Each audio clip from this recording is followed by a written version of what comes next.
Hello and welcome to Revelation in the News. 2 Timothy 3:1 says this, "But know this, that in the last days perilous times will come. For men will be lovers of themselves, lovers of money, boasters, proud, blasphemers, disobedient to parents, unthankful, unholy, unloving, unforgiving, slanderers, without self-control, brutal, despisers of good, traitors, headstrong, haughty, lovers of pleasure rather than lovers of God." Now, this is one of the important scriptures I really want you to nail down. "Having a form of godliness, but denying its power. And from such people turn away. For of this sort are those who creep into the household and make captives of gullible women loaded down with sins, led away by various lusts, always learning and never able to come to the knowledge of truth."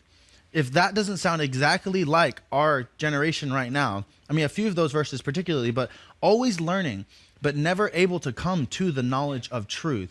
It seems like, I mean, let's never deny, we have some of the most brilliant scientists. We have some of the most brilliant tacticians and mathematicians and just people with IQs out of this world, you know, that we can never disrespect, even if they don't agree with us politically, even if they're not on the same religion path as we are. You can never deny their brilliance.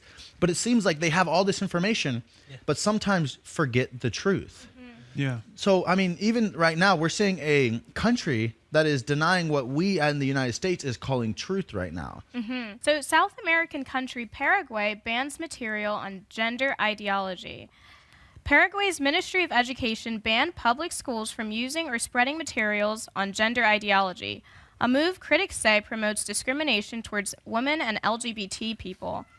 Education Minister Enrique Riera said the government recognizes traditional values and the traditional family, consisting of father, mother, and children. So what you're saying is an entire country in South America is saying this is not going to be taught in our public schools. Now, they also continued on to say that it's not that we're against it, it's just we don't want this taught in our public schools, Yeah, correct? he said naturally we respect different options, but we're not going to instill them in our public schools. Now, this is getting a lot of pushback from the LGBT advocacy organization of Paraguay. They said that the term gender ideology was invented by conservative groups to keep justifying violence and discrimination against women and LGBT people. Right now, we see California. Is it California that just officially added a third gender? Yeah, officially, yeah. So they have a third gender. Wow. And my thing is, you know, why does a country like this come under scrutiny for not wanting to teach it, whenever you should have the freedom to teach and not teach what you want? Yeah. Yeah. You know? Yeah. I mean, we're seeing a lot of things like these days. A couple of days ago, we brought up on the JBS show that in Mississippi, they're banning the book To Kill a Mockingbird because of it being uncomfortable. Meanwhile, in California, we're being able to read the book I Am Jazz to a bunch of 5-year-olds. Now, What is I Am Jazz for those who don't know? It's about this child named Jazz who started out as a boy, but then he decided that he wanted to be a girl. And it's all about his transition and how it's normal and that, you know, you should be able to, if he was born into the wrong body, then he should be able to be called Jasmine. And So you said this is being taught to 5-year-olds? yeah. and a matter of fact, parents they're saying that they don't even have an option in the state of California. Parents don't have an option to be able to take or pull their kids out of that specific study or that class. So what I don't understand is, why is it okay to teach some things but not other things? You know, I know the Bible is pulled from public schools, but if we're going to start being able to teach kind of these new ideologies and these new religions, and I mean, even Islam is okay to be taught in some public schools, we should be okay with teaching all of it in school. Well, something else that I want to point out is that we're starting to see that the media is definitely starting to control the things that we hear and the things that we see, which I know that kind of sounds like a dust statement, but we even talked about Project Veritas came out with another video where they're even saying that if Trump was impeached, that the worst thing that could happen is that Mike Pence would take over, and the reason that it would be worse than Why would that Trump be worse? is because of his extreme religious point of view. So we're starting to see our country and the media control the fact that what people see and people hear is that they don't want religion. They don't want Christianity in the highest of offices. Now, we said that, but let's watch this lady actually say it herself. Our main stories are supposed to be objective. It's very difficult in this day and age to do that. Why? Because when you have something like the Charlottesville story, it's hard to portray, for instance, the president in a unbiased light when the words that are coming out of his mouth are apologetic toward white supremacists, which is what they were. She went on to share her own feelings about the president. I feel like Trump is just a sort of an idiot in a lot of ways, like just an oblivious idiot. Her thoughts on Vice President Mike Pence were striking. If you impeach him, then Pence becomes the president, like Pence, who's horrible. I think maybe possibly worse than Trump. Why is that? I don't know much about him. You think Pence would be worse? Yes, I'm speaking off the record. Why? Pence, He seems like a family guy. he's extremely religious. Extremely religious. Like he, at one point, backed a bill that hinted at conversion therapy for gay people, which is like electrocution and stuff like that. It's funny. It's like they want to both, like they want their cake and eat it too. Like they want Trump impeached, but they also don't want Paul Ryan or Speaker Vice President Mike Pence. Yeah, it's like if you impeach him, then you're gonna get Pence, and then if you impeach Pence, you're gonna get Paul Ryan. Now listen, if they impeach President Trump, if they can somehow manage to impeach President Trump, they're going to do every single thing in their power to try to impeach a President Pence. Which I want to say, too, that we just saw on CNN right now, they're talking that in the next few months, the Democrats could actually take over the House. If the Republicans aren't able to work together, that the Democrats could take over. And if that actually happens, it's for sure going to happen that they're going to push impeachment. Now, Dianna Feinstein isn't the only person saying something about Christians not... A matter of fact, yes, Dianna Feinstein just said a couple of months ago that a specific person's dogma lives too loudly because they don't agree with abortion. And so we're starting to see this in the highest offices in our judicial courts, that they're selecting people that have a wide, broad moral value. Now we saw what she has to say about it. Let's see what Bernie Sanders has to say about this. And that is in the piece that I referred to that you wrote for a publication called Resurgent. You wrote, quote, Muslims do not simply have a deficient theology. They do not know God because they have rejected Jesus Christ, his son, and they stand condemned. End of quote. Do you believe that statement is Islamophobic? Absolutely not, Senator. I'm a Christian, and I believe in a Christian set of principles based on my faith. That post, as I stated in the questionnaire to this committee, was to defend my alma mater, Wheaton College, a Christian school that has a statement of faith that includes the centrality of Jesus Christ for salvation. And again, I apologize. Forgive me. We just don't have a lot of time. Do you believe that people in the Muslim religion stand condemned? Is that your view? Again, Senator, I'm a Christian, and I wrote that piece. Well, what does that say? With the statement of faith of Wheaton. I understand that. I don't know how many Muslims there are in America. I really don't know. Probably a couple of million. Are you suggesting that all of those people stand condemned? What about Jews? They stand condemned too? Senator, I'm a Christian. I understand you are a Christian, but this country is made up of people who are not just. I understand that Christianity is the majority religion, but there are other people who have different religions in this country and around the world. In your judgment, do you think that people who are not Christians are going to be condemned? Thank you for probing on that question. As a Christian, I believe that all individuals are made in the image of God and are worthy of dignity and respect, regardless of their religious beliefs. I believe that as a Christian, that's how I should treat all individuals. And do you think your statement that you put into that publication, they do not know God because they've rejected Jesus Christ the Son and they stand condemned, do you think that's respectful of other religions? Senator, I wrote a post based on being a Christian and attending a Christian school that has a statement of faith that speaks clearly with regard to the centrality of Jesus Christ in salvation. I would simply say, Mr. Chairman, that this nominee is really not someone who is what this country is supposed to be about. I will vote no. Now, that was Bernie Sanders specifically. He was really probing this man of his Christian faith. Now, James, you actually like some of Bernie Sanders' points. And Before when he first came out, I really did like some of his points of view. And really, it's so strange. It seems like such a turn for him to be attacking a whole group like this. And so, it was disappointing because I did, support him for such a long time. We're seeing this as almost a normal thing now, that people are saying if you are a Christian, you are unfit to serve in our public offices. It's just like, and it's not like we're just making it up. Like, you can see it in multiple scenarios. You see it with Bernie. You see it with this other lady.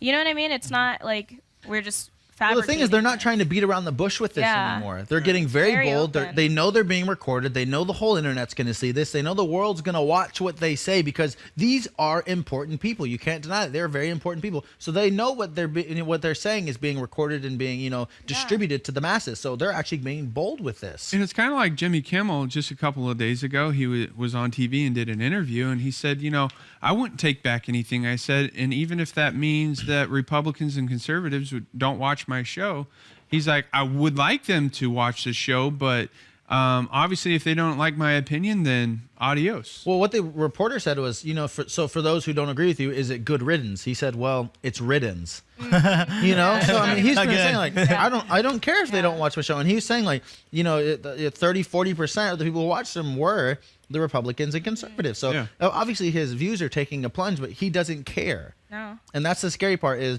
these comedians and the people who write our newspapers, the journalists, they're supposed to be biased. That's what makes them funny most of the time, is the fact that they can make fun of both sides of the field, or they can report on both sides of the field. That's what makes them good reporters. But the fact that they're now just picking one and only attacking it is what's scary. Oh, and it's exactly like what you were just reading in 2 Timothy 3:1-7. Many of those verses I feel like are specifically applying to our lives each day today. From having a form of godliness but denying its power. It's much like a Christian who wears a cross. Well, like, people wear crosses, and maybe it's just for the fact that it looks nice. It's a fashion statement now. Than it actually standing for something. Listen, the cross has now truly, with a lot of people, lost the conviction that it holds in people's lives. I mean, we've seen famous Hollywood people, and they wear big gold crosses, and they have chains, and nothing wrong against that. If you like it, wear it. But what I'm saying is, when it just becomes a fashion piece and it holds no conviction, you really have to check what's happening. Now, I love this last verse 7. Verse 5. I love verse 5. It says, having a form of godliness, but denying its power. Now, James, you actually have something that lines right up with that verse. Yeah, this is actually interesting because it's part of the mainstream news and anything like that. But there's a museum in D.C. Now, it's called the Museum of the Bible. It's a massive new institution opening next month just south of the mall in D.C. It is just as notable for what it includes, which is vivid walkthrough recreations of the ancient world, one of the world's largest private collection of Torahs, a ocean ride that sprays water at you, and a garden of biblical plants. But it is also now known for what it leaves out. The museum doesn't encourage visitors to take the Bible literally or to believe that the Bible has only one correct form. And on the floor after floor of exhibitions, there's very little Jesus. Wow. The museum, which will be among the largest in a city chock full of museums. I've been there. Yeah, DC has so many museums. Great museums. I love them, but this one presents a broad, sometimes abstract concept about the Bible. So what you're saying is it has a form of godliness. Exactly. But it's denying its power. It really is. It's like, as I said, it's communicated through cutting-edge technology, immersive experiences. Now, you know what? I'm not going to say that this is a terrible thing, because you know what? People who may be atheists or don't believe in God could go to this Bible museum and get a revelation of who God is. But the fact that they're leaving out really that the Bible is the only one true way, I mean, it's the only good book that God gave us, and that they put very little Jesus inside of it, whenever the whole thing is really about and that's Jesus. The thing is it's like, I agree with your thought. It's a good thing. It's a Bible museum, and it's big, and it's one of the most, technologically advanced museums now in DC. Yeah. But once again, it just holds light, and it seems like a lot of the curators aren't really focusing too much on Jesus or the literal aspects of the Bible. It's like those people that are like, yeah, I love the Bible. It tells great stories, and it's probably, I think that's what they wanted the museum to be a lot like, just like all of the story part of the Bible and none of the actual meat of the word. Exactly. The of Bible God, is yeah. full of such amazing stories. I mean, this is stuff that some of the greatest writers, I mean, they mimic in Hollywood movies. I mean, just because the stuff that's in the Bible is so good. I mean, it's just really great. I mean, it's not obviously not just storytelling, but it's great storytelling. I mean, just the way it's described and the way it's written is very brilliant. And so I would understand why someone would admire it enough to make a museum out of it. And I think that, you know, I was kind of fighting my mind, is it a good thing or a negative thing? But I think in the end, it is a good thing to have a Bible museum. But I think when you go there, and people that don't know really do need to look deeper within the actual word itself. John, do you think it's doing more harm than good, or how do you feel about this? And that's exactly what I want to say, because I think looking at it right now, our Christian culture in America, you've really got to ask yourself, have we lost our spine? I mean, to actually put the power of God in the whole topic of the museum is about the Bible and about God and about the life of Jesus. But if you can't even get into the guts of the Bible and tell the truth about what's going on, if the whole experience isn't leading you to Christ, then what's the point? Yeah, exactly. So do you think this is like a 2 Timothy type moment where it's really just tickling people's ears? Yes, I 100% do, because like I said, it's like, are we losing our spine? Are we losing our ambition to lead people to Jesus Christ? Because you know that if you do something like this, there's going to be resistance. You know, if you put Jesus in the National Mall, somebody's going to want to put a Baphomet right next to it. Well, listen, we can't even manage to keep crosses up. I don't think we're going to get whole statues of Jesus, you know? Now, James said that this is going to be one of the most technologically advanced museums ever. But it seems right now that technology is having some issues. Yeah. What do you use every day? Wi-Fi. Wherever you go, you use Wi-Fi. It powers your phone, your iPads. Everything. It's the way you get information. Well, every Wi-Fi connection is potentially vulnerable to a security flaw that allows hackers to snoop in on internet traffic. The vulnerability is the first to be found in the modern encryption techniques that have been used to secure Wi-Fi networks for the last 14 years. Wow. In theory, it allows an attacker within a range of a Wi-Fi network to inject computer viruses into internet networks and read communications like passwords, credit card numbers, and photos sent over the internet. So this could this could steal your identity. Yeah. Nevertheless. It could steal literally everything that goes through your Wi-Fi. Wow. That's insane. The so-called crack attack has been described as a fundamental flaw in wireless security techniques. Apple, Android, and Windows software are all susceptible to some version of the vulnerability, which is not fixed by changing Wi-Fi passwords. Well, this is the thing. If it's coded and made by human hands, it can be decoded and encrypted by human hands. I mean, you always have to remember that. Every door is going to have a locksmith good enough to get past it. It has to, in a sense.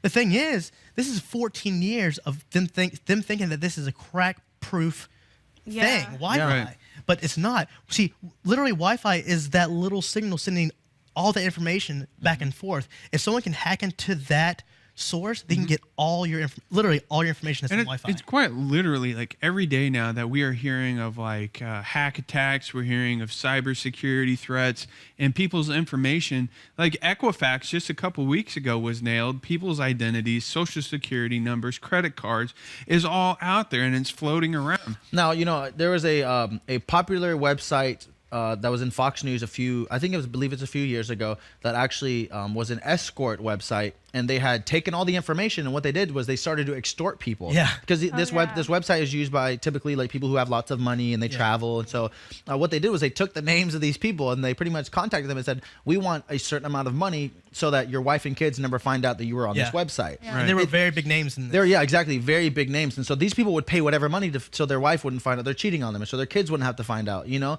And so it's what's happening right now is people are going to be able to take information and they're going to start extorting people. Yeah. And it's crazy. I mean, we've seen a country in and of itself come into the United States of America and what would almost feel like extortion to one of our major movie companies. And James, what movie company was that? Well, yeah, actually Sony was hacked. Sony Pictures. Yeah.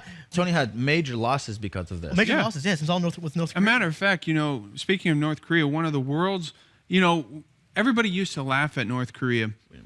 And, you know, saying that we used to laugh at them, it's like we really like underestimated them with their cybersecurity and cyber power. You know, New York Times actually just put this article out saying that people aren't laughing anymore. It's to a point that's really not even funny. North Korea hackers attempted to steal $1 billion from the New York Federal Fund or from the Federal Reserve. You see them, they're like I said, don't ever underestimate North Korea. They're not stupid. They may be crazy, but they're not stupid.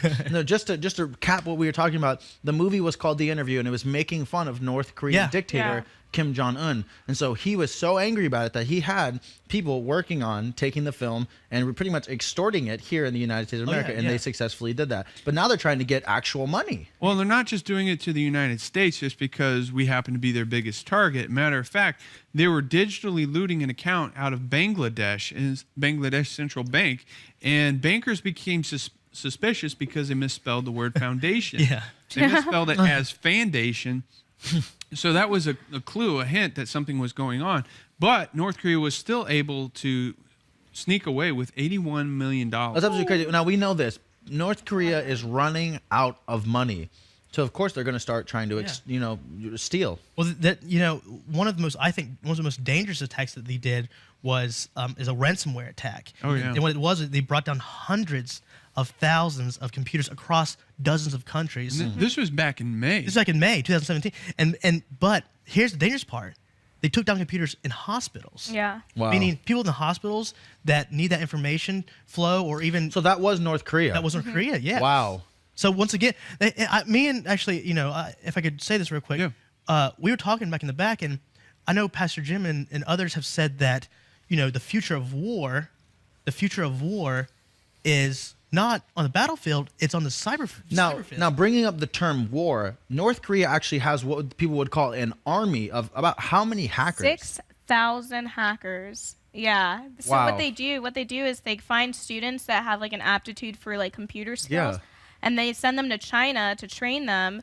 And then the FBI in 2012 noticed that the North Koreans were working at the UN, and they were quietly taking classes in New York City colleges. So they're like educating. They're trying, I mean, like I said, they're crazy, but they're not stupid because they're getting these students the best training possible. And what they're doing is they're sending them to other countries, and they're learning our language. They're learning Mandarin. So they're going to be some of the most well-educated people in their craft. Well, here's something investigators have shown that they realize North Korea doesn't really care because there's really not a lot that anybody can do about their cyber hacks and security issues that they've been developing because we've already implemented the most sanctions against this country. Wow. And they actually end up making more money this way by hacking different bank accounts and security firms and all this, that they know nobody's going to actually send a military after them because of these hacks. It's like, does a hack really call for military action? So they know nobody's going to do anything, so they just carry on. China even said, if the United States strikes first, they'll no longer remain neutral, and they will back North Korea. So, if the United States were to get extorted of money and get stolen from, and we were to try to attack them, we'd have China against us. So what do you do at that point when someone's just stealing and no one's doing anything? They're like a bully right now. They're a tiny guy, but they're like a bully to the whole world. Well, the funny thing, I think it's the crazy thing is that, all these last few months, we've been worrying about the nuclear and the EMPs, which is still very bad. Yeah, very imminent threat. For years and years and years, these people had a weapon almost worse than any of that, which is hacking, cyber terrorism. They already have all that. So the thing is, while we've been worrying about other things, they've been already training for a cyber warfare. That's right. No, go ahead. And I was going to say, matter of fact, they've even pointed out that North Korea has been working with Iran in missile trading behind the scenes. So not a lot of people really know that that's going on. And just recently, Bloomberg reported that North Korea is warning that we could be on the brink of a massive nuclear war at any moment. So now, North Korea is not only preparing for a digital war, but they are also preparing for a very physical war, which is nuclear warfare. John, you have more about that. Right. And one thing I wanted to point out is a couple months ago, I mentioned to pretty much everybody in this room this is like a chess game. So when you start seeing people evacuate their non-combatant troops, their non-military personnel, that's a big sign that war is imminent. The U.S. military is beginning drills to evacuate Americans out of South Korea. That's terrifying. Wow. That's terrifying. So it's a drill, but they are preparing for the next step. They're preparing for war. And I'm telling you, that is a big sign, if anything. And patterns usually show when stuff like this, as you said before, patterns show when this happens, it's actually underlining really going to be happening. Right. you know- So remember, North Korea threatened Guam. Yes. We didn't evacuate Guam. Now we're starting to evacuate people, practicing, preparing for a smooth transition to get people out of the way. So keep an eye out. Something huge is about to happen. You know, we just had a lady come to our facility here at Morningside, and she was telling us that her son is actually in the Army, and they're running drills preparing for war. He called his mom and said, "Mom, like, I just want to let you know things are getting very serious. Wow. We're running drills and they're preparing us for war." That is absolutely crazy. Now, we talk about North Korea quite a bit on this show. It's because we want to bring you the most pressing topics. We don't want you to be left unaware, so that if something were to happen, if an EMP were to go off, or if they were to actually send off a missile to come to the United States with a bomb on it, you wouldn't be wondering, what the heck? I never saw this coming. Because yes, you know, our mainstream medias do talk about it, but they never really give enough time to it. It's almost become a secondary issue because it's such a regular thing. So we want to keep you aware. Make sure to get prepared. I mean, physically get prepared. Get food items, get water items, get things that you'll know that you're secure, that if an EMP were to go off, you wouldn't have to starve. You wouldn't have to be going from house to house seeing if any of your neighbors have food that you can eat with them. This is something that you can do today. You can get prepared. But above all, make sure to be prepared spiritually. Make sure your heart's ready. Make sure not to just have knowledge, but also have the truth inside of you. And the truth is Jesus Christ. That is the only truth. That is the only place to put your feet down and have a firm foundation. If you haven't given your life to Jesus, make sure to do that today. Please do that today. You can call us here at Morningside Church. You can write in. You can email us, anything. If not, you can go down to a local church and get in a good Bible-believing church that's going to teach you the Word of God, that's going to teach you nothing but the Word of God, not opinion, but the whole Word of God. And I promise you, Jesus will never fail you. Yes, perilous times will come. Yes, the world is going crazy, but I promise if you put your foot down on a firm foundation, you will not be shaken. Until next time, this is Revelation in the News.